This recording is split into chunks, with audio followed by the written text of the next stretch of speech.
Subscribe to my channel. Click on bell icon to get notification about new video. Chapter 2 Counting in Groups. Look and guess the number. Number 1. Can you guess how many cups are there? 3 and 3 is 6.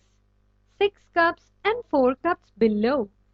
That should be 10 cups. Number 2. Can you guess how many pair of shoes are there?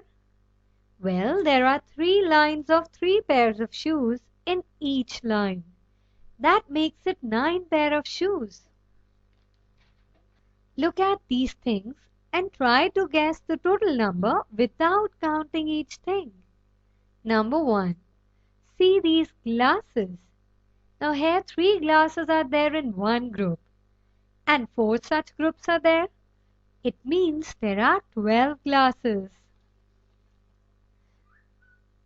Number 2. Now see this. There are 3 groups of spoons and in one group there are 8 spoons. So total number of spoons is 24.